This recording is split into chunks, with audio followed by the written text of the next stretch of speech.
Attendees are in listen-only mode. Hello, everyone. Thank you for joining today's webinar, The Housing Crisis, Modeling Solutions with REMI AI. This webinar is being presented by Sean McCarthy, Owen Zin Keen, and Sanvi Bajaj from REMI. I'm Brian Reel, and I'm thrilled to be the host of this presentation. At REMI, our mission is to inform public policy. We provide software that allows government decision makers to test the economic effects of policies before they're implemented. We work in the fields of economic development, tax, transportation, energy and environment, equity, and much more. If you have any interest in REMI or any questions for us specifically, I encourage you to reach out to us at info@remi.com, and we would happily connect with you. Also, at any point during this presentation, if you have a question, please put it into the question box.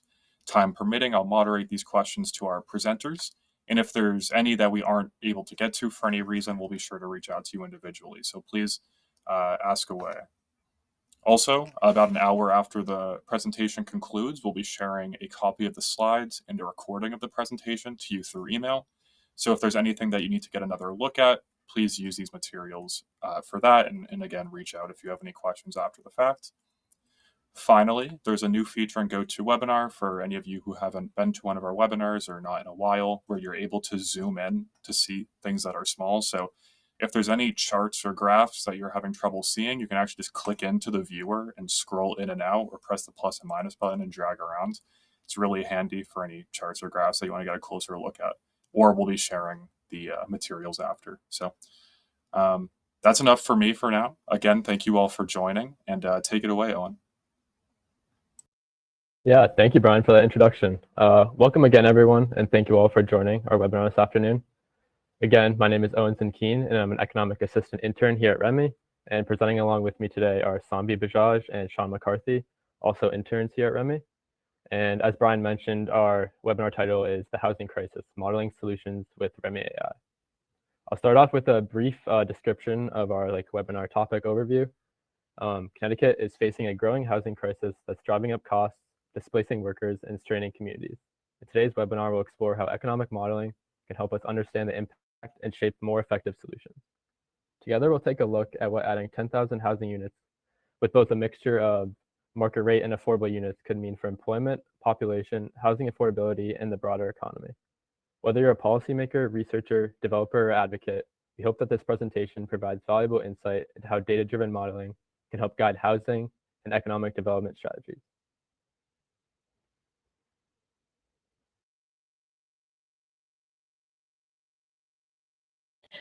I'll start by talking a bit more about one of the major issues behind Connecticut's housing shortage.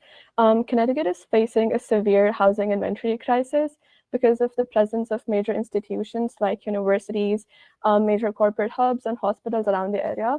The demand remains very high while the supply of available homes has not kept up.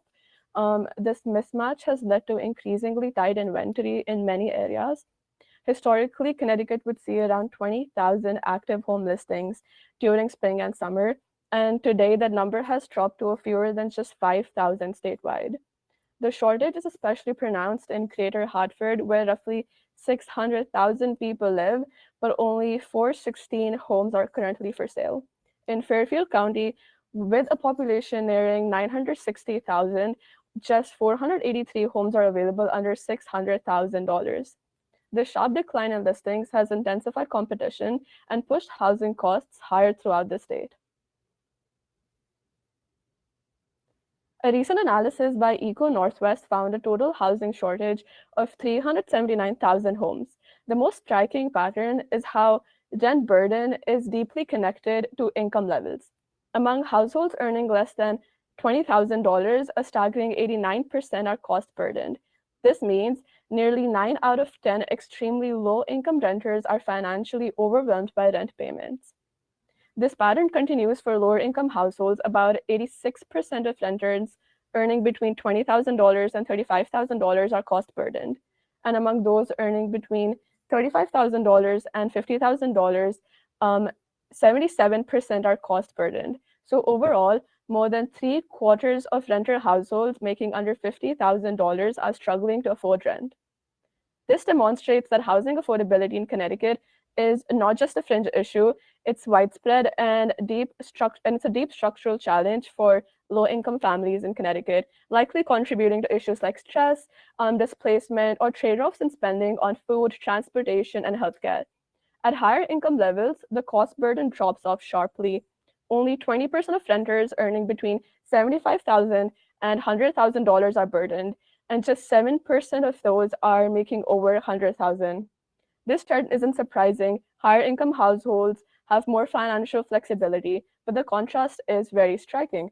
It highlights how unequal the housing system is in the area. In a fair and functional market, basic shelter should not consume such a big portion of any group's income. Yet here it clearly does for a huge portion of residents in Connecticut.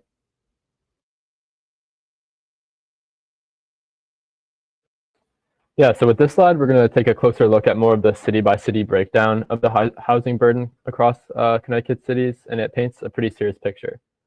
In Hartford, 60% of renters are considered cost burdened, which means that they spend more than 30% of their gross income on rent. With Bridgeport sitting right behind them at 59, New Haven at 56, Stamford at 52, and then Norwalk at 49%. These numbers show that Connecticut's urban centers are facing a real affordability crisis. When this many people are struggling just to cover their rent, it limits economic mobility, it makes it harder to attract and retain workers, and also puts more pressure on local support services. This kind of local level breakdown helps us identify where policy responses are most urgently needed, and then also give us the opportunity to model the impact of targeted solutions in these specific communities.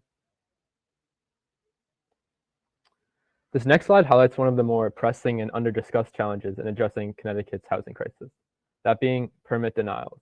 In just the past 2 years, over 8,000 proposed housing units have been denied across the state. To put that in perspective, Connecticut typically permits between 5,000 and 6,000 homes a year. That means we've effectively lost the equivalent of more than a year and a half's worth of total housing supply due to just permitting denials alone.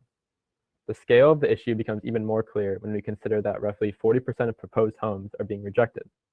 These aren't just numbers on paper, as they represent families that can't find affordable housing, employers that struggle to attract workers, and then also communities falling short of their growth goals. Beyond slowing the rate of construction, these denials have broader economic consequences. When permits are denied, developers shift focus elsewhere, and potential residents and workers are forced to seek housing in other regions. This dynamic contributes to outmigration of the workforce, particularly in critical sectors like education, healthcare, and public services, ultimately weakening regional competitiveness and economic resilience. Addressing this housing crisis requires more than identifying demand, as it also requires aligning our permitting systems with our development goals. Without changes to streamline and support the approvals process, it will remain difficult to close the housing gap and then meet the needs of a growing population.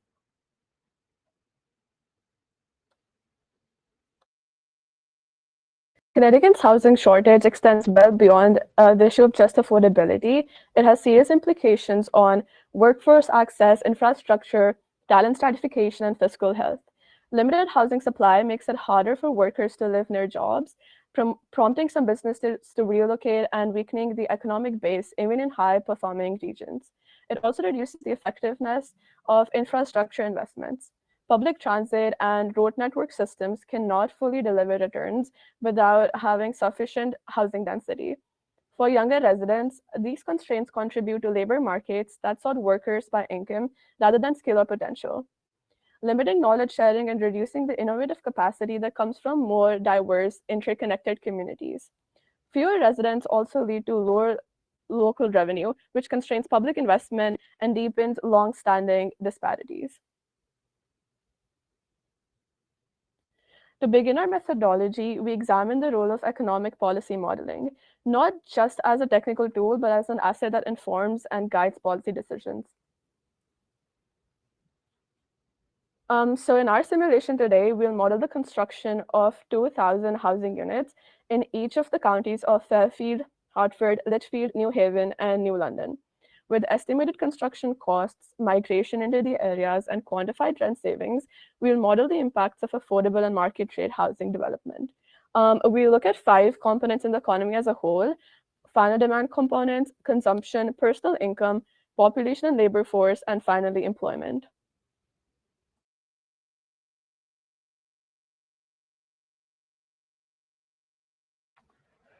In today's policy landscape, having the right tools to show the economic impact of your work is more important than ever. Economic modeling lets agencies see how policies could play out before they're put in place, making it easier to plan, adjust, and move forward with confidence. It helps formalize decision making, guide legislative strategy, and back up proposals with clear data-driven insight. For groups applying for housing grants or contracts, modeling can show how a project will benefit local communities, helping proposals stand out and align with broader economic goals.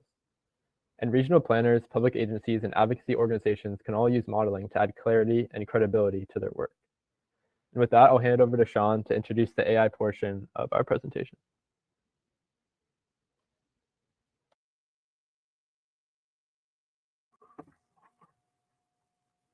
Yeah, so now we'll be going over live model simulation using REMI AI and using that AI generated report to look at some of the results of our simulation. So REMI AI is our new AI tool that we've been working on. It's the next evolution in policy analysis. It can generate reports, PowerPoints, one-pagers, and can also answer any questions you might have about results. Trained solely on model documentation, REMI AI can explain how certain policy variables affect certain results variables. So now I'll close out of this PowerPoint and I will run you through it on REMI AI. So let me open it up now. So this is the model we have open. I have that simulation right here. That load for a second. So as you can see, we have our results right here, but with the REMI AI feature, we can kind of better show those results in a better way.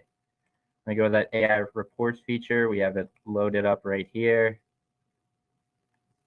And then with our REMI AI, we're going to give the AI some context. We have our title right here, a brief description of the simulation, and then we've kind of described our policy variables, which were construction, which is the spending on the construction to build the 10,000 housing units. The rent savings, this was just the difference between market rate, housing rates and affordable rates. And then this amenity variable, which models the increased amenity into the area. So we have our custom template pulled up. Give that a second to load. So we're going to be looking at final demand components, consumption, personal income, population, and labor force. So we have that report pre-generated right here. So first I'll generate a one-pager to kind of briefly go over the results, and then from there we'll generate a PowerPoint, and Owen and Sanvi will kind of explore those results a little deeper. So I'll give that a second to generate.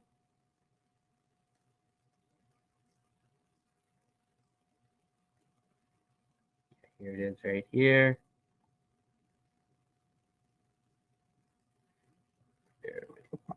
So yeah, as you can see, we have our one pager right here. We can see the top employment sectors right here. All industries is obviously the major one, but we can see construction with about 750 jobs yearly. This is mainly attributed to the construction it took to build those housing units. Along with the construction, we have real estate, which you kind of expect. And then we also have food service and drinking places, along with retail trade. When there's less money going towards rent, people are going to spend that money in the local economy, whether it be at a restaurant or at a store nearby. Then we also have this professional, scientific, and technical services. Those are, say, like office jobs that people kind of are working on after they can afford their housing. We have this average change in GDP right here, just more consumption, more spending that's not going towards rent, which has kind of a more dynamic effect. And then as a population, we can see down here, there's that jump in net economic migrants that kind of simulates the people kind of either who would have left the area staying in the area, or new people join the area due to these new housing units. And we can see this population sort of jumping up here, but also stagnating over time to kind of illustrate those people staying in the area. So now I will X out of this, and I will generate a PowerPoint, and Owen and Sanvi will look at some of the results more deeply.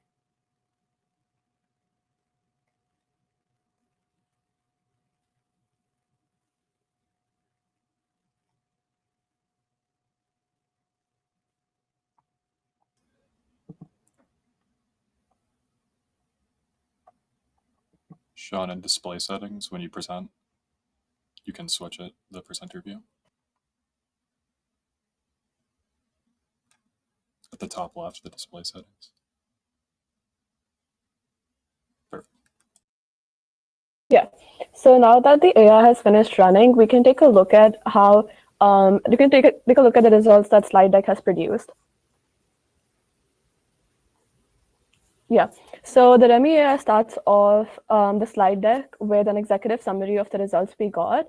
The construction of 10,000 housing units across Connecticut is projected to generate significant economic benefits, driving steady increases in consumption, GDP, and personal income while enhancing overall economy. This initiative is expected to support an average of approximately 3,492 new jobs, contributing to a growing labor force and improved population retention. Additionally, the development will increase the state's population by an estimated of approximately 17,531 people, further strengthening the local economy. From a macroeconomic perspective, the simulation projects a rise in GDP by $392 million, total output by $669 million, and personal income by $550 million.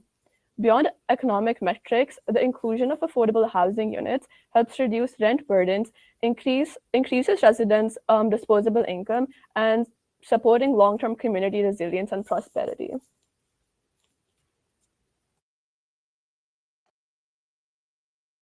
Yeah, so now with this slide, we can take a closer look at the key drivers of final demand within Connecticut's economy. And on the right, you'll see the projected trends for the four major components that make up final demand, those being consumption, government spending, investment, and net trade. I'd say the most striking feature here is the dominant role that consumption plays, shown in the orange line. From 2025 onward, consumption steadily rises, peaking at nearly 480 million annually by the late 2040s. This indicates that household and private sector spending will be the primary engine of economic activity in Connecticut going forward. As for investment and government spending, they also grow modestly over time, but not at the same pace. Notably, government spending levels off after an initial rise, while investment maintains a steadier incline, reflecting long-term capital deployment and infrastructure development. However, net trade remains persistently negative, which drags on overall final demand. This suggests a sustained trade imbalance where imports outpace exports, possibly linked to housing construction, inputs, energy, or consumer goods sourced from outside of the region. Overall, though, final demand grows at a healthy rate, driven mainly by internal consumption. But this also highlights a vulnerability. If household consumption falters, whether due to economic shocks or affordability crises, the ripple effects on the broader economy could be significant. This highlights the importance of strategic policies that support consumer stability, local investment, and a more balanced trade environment that ensures sustained economic health.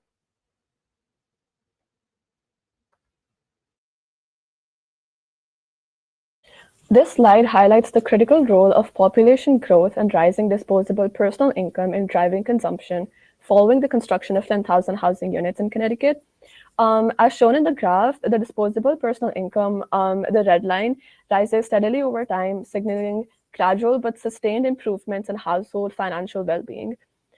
This consistent income growth strengthens household stability and boosts consumer confidence, allowing individuals and families to plan and spend more comfortably. In response, the consumption, which is shown by the blue line, also shows a steady upward trajectory, reflecting not only increased purchasing power, but also a greater willingness to participate in the economy. This indicates that as households feel more financially secure, they're likely to able to spend more on goods and services, supporting business activity and local growth. At the same time, consumer prices, as shown by the green line, decline after an early peak, reinforcing the idea that improved affordability encourages higher levels of spending. Notably, the upward movement of both disposable personal income and consumption reflects a strong relationship. As income rises, spending becomes more stable and resilient. This dynamic plays a key role in fueling long-term economic growth and stability. Together, these trends demonstrate how targeted housing investments can yield lasting benefits, not just by improving affordability and access, but by strengthening the broader economy. This sets the stage for the next slide, which takes a closer look at disposable personal income and its long-term implications for economic resilience and just quality of life in Connecticut.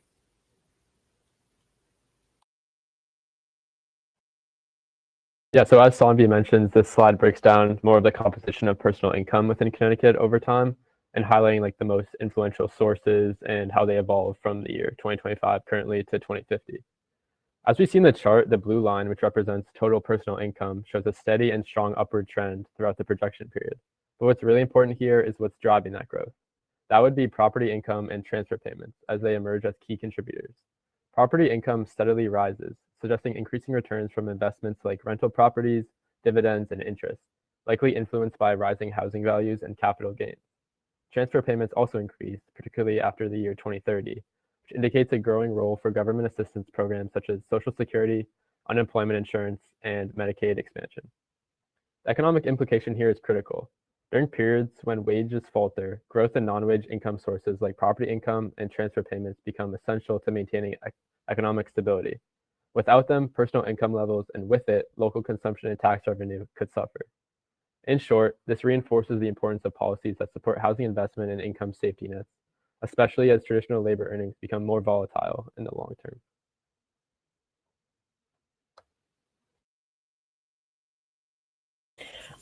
This slide underscores how net economic migration plays a central role in driving population growth in the aftermath of the housing policy. As shown in the graph, there's a sharp spike in net economic migrants around 2030, aligning with the launch of the new housing development. This influx directly fuels a sharp increase in the overall population levels. After the initial surge, the net economic migration levels off, suggesting that the economy adjusts to a new normal, yet the long-term population impact persists. These population gains not only support a growing labor force, but also help sustain upward trends in consumption and disposable personal income as previously shown. The migration response illustrates how targeted housing investments can reshape regional dynamics, help attract human capital into the area, and stabilize communities even through future economic cycles.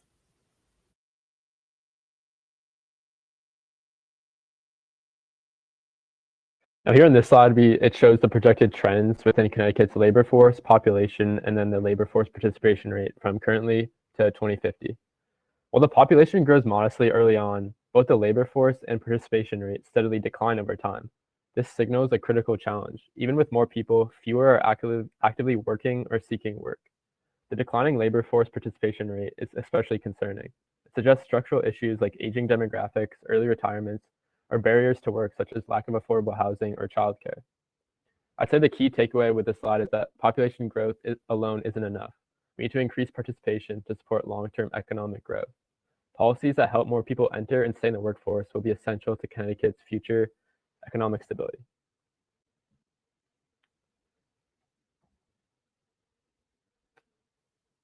That takes me to our next slide concerning how total employment is distributed across these three sectors, private, non-farm, government, and farm employment. We can see that private non-farm jobs are the primary driver of employment growth through 2050, while government jobs stay relatively steady and farm employment continues its steady decline. What really stands out here is the initial spike that we see in employment between 2025 and 2030. A major contributor to that early growth is a surge in construction employment, which is tied to increased investment in housing and infrastructure. This boom reflects a period of rapid development aimed at addressing existing housing shortages. From a housing perspective, this certainly matters. Job growth, especially in construction and other high-growth private sectors, not only signals economic momentum, but also drives up housing demand. In areas with strong employment growth, especially urban centers, we often see rising housing costs due to increased competition for limited supply.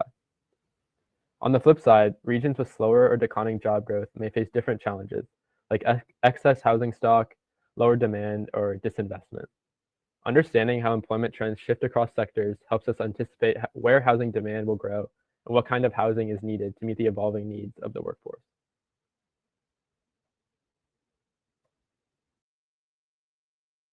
In conclusion, the construction of 10,000 housing units in Connecticut results in a meaningful economic beneficial community by actively boosting industry output and creating jobs across multiple different sectors. The presence of affordable housing helps ease financial pressure on residents, allowing for increased disposable income and contributing to greater economic stability across communities. At the same time, improved access to housing and upgraded neighborhood amenities support population retention and attract new workers, especially in regions where the labor is high in demand. These outcomes taken together demonstrate how strategic housing investments serve as a catalyst for long-term regional prosperity. By supporting steady economic growth, strengthening community ties, and tackling long-standing challenges in the housing market, this approach helps pave the way for a more inclusive and resilient future for Connecticut.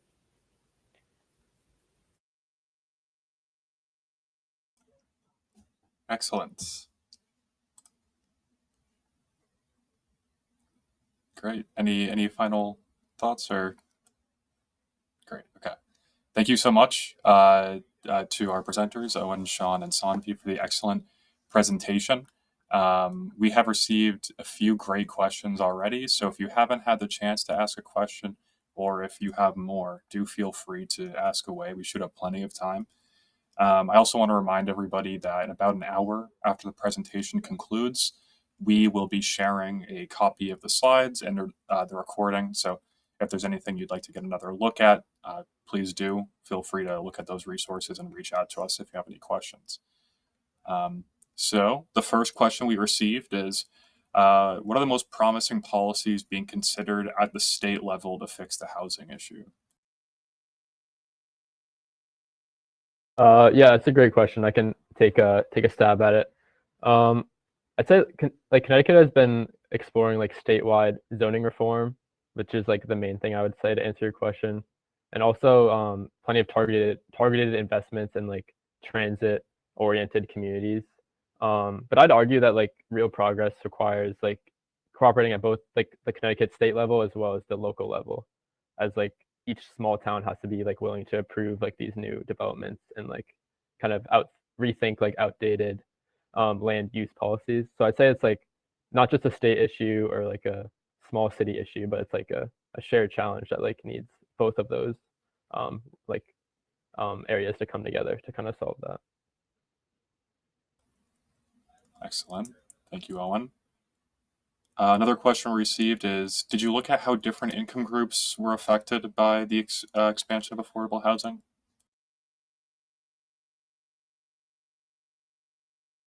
No, we did not.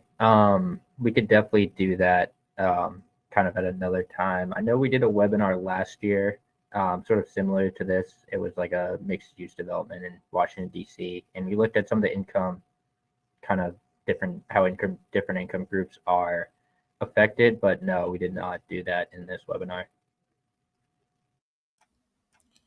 But I can add that we can also use like REMI SCI to be able to like better model how it affects different income groups. Got it. Thank you. Another question we received, I think there's a slide on this, and they may have asked this before you showed it, but maybe if you showed it again, how many of the new jobs are from construction?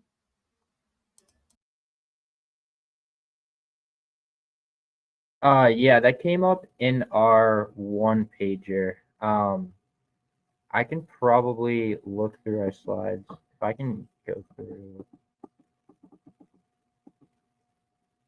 I think employment, so after 2030, that's kind of mainly the non-construction jobs. So that was around like 2,000 to 3,000. If I were to estimate, maybe like 400 to 500 of those might have been construction long term, but I'd say like a majority of them weren't. So I'd probably, if I were to estimate, probably around like 2,500 to 3,500 long term were non-construction jobs. Yeah, we can take a look at things and reach back out to you for more specific details. So thank you. Thank you for your question. Could we simulate different impacts depending on if the new renters are local employees or college students?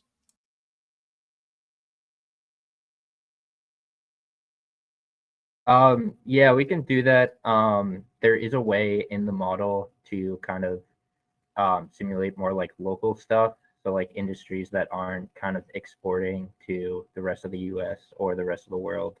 So we could do that, but we just did not in our current webinar, but it would definitely be a good topic to somewhat explore. Great. So this is a two-part question. So I will ask each part individually. The first part is, I'm curious how you chose Connecticut for this analysis. Do you have a local partner? Yeah, I mean, so I guess our original like inspiration for choosing this are like Sanbi and I both go to college in Connecticut, so we felt like that local connection kind of was driving our research and kind of just like plans to study this topic. But you could do this study for pretty much any state, and we just thought like it's also close to where our offices are located in Amherst, Massachusetts. So those two reasons would probably be my best answer to that. Great, thank you. They continued. The source, also, what is the source for the housing permits data? The 8,000 housing units equals 1.5 times the annual supply stat was a bit confusing. Isn't 8,000 the number of permits done over 2 years, or did I miss something?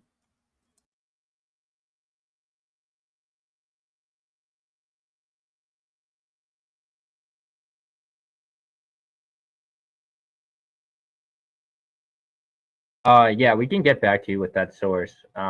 It's just kind of what's it called? Slipped my mind. But yeah, I can definitely get back to you with that source, and we can kind of better explain kind of the methodology behind that. Great, thank you, Sean.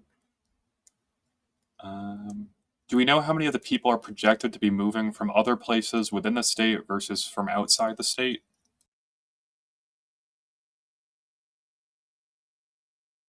We do not have those exact numbers. The model we used has all 8 counties in Connecticut, along with 4 of the Western Mass counties.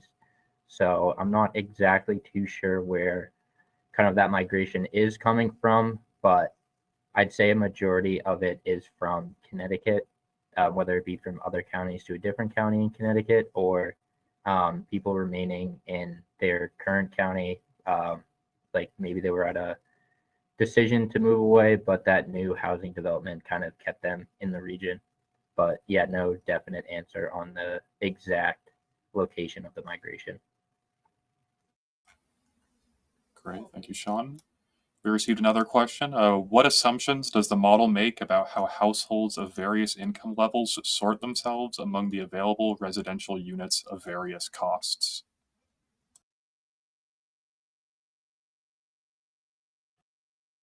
I could probably get back to you on a more detailed answer to that question. I could probably better explain sort of like the model structure, some of the equations and methodologies behind it, but it might be kind of tricky to give a kind of like quick 60-second answer on that.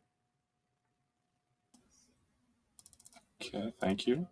Another question we received is, what have been the biggest reasons so many building permits were denied?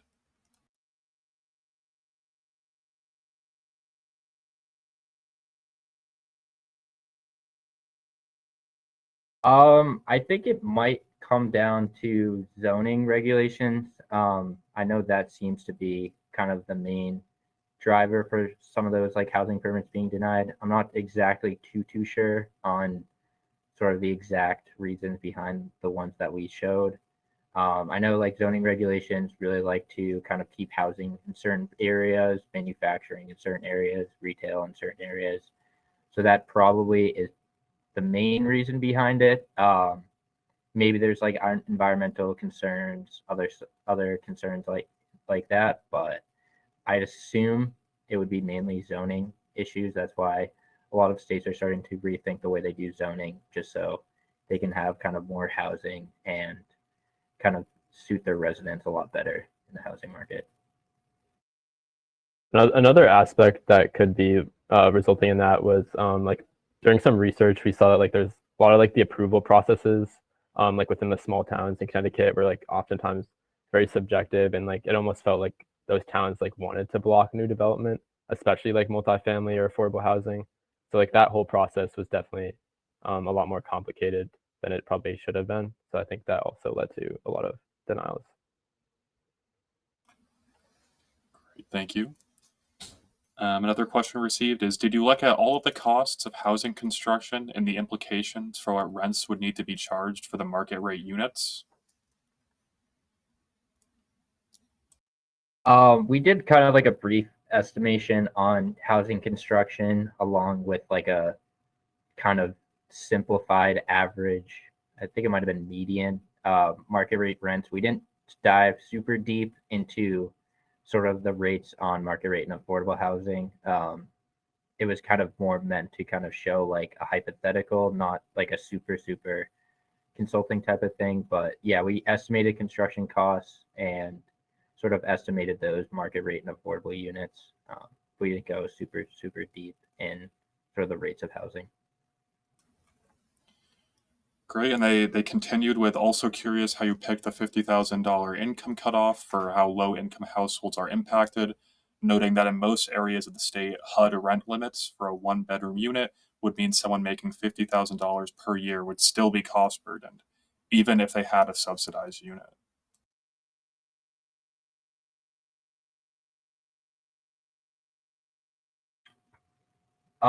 Yeah, so that was this that cost burden study came from Eco Northwest.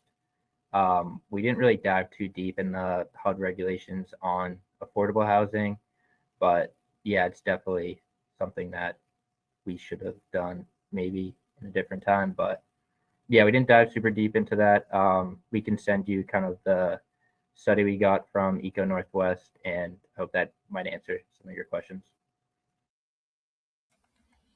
Great. And then the final question we've received is, does the REMI model help with finding out which specific types of housing types should be in the 10,000 units?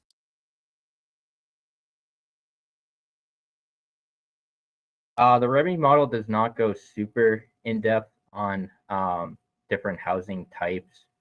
It's mainly just kind of, pretty sure the term for it is capital stock. That's definitely something we're working on and trying to kind of improve in our model. But yeah, we don't go super in depth on differences between studio, 2-bedroom, 3-bedroom, single family house, and stuff like that. Excellent. All right. That's all the questions received at this point. Again, thank you so much to Owen, Sanvi, and Sean for the great presentation, and thank you all who joined and had such a great discussion here at the end. We'll be sharing these materials with you shortly after this hour concludes, so keep your eye out for that, and do reach out to us if you have any questions about this presentation or anything else when you have the chance to review it. So again, thank you, everybody. We hope you have a great day and hope that you'll come to more of our webinars. Bye, everyone.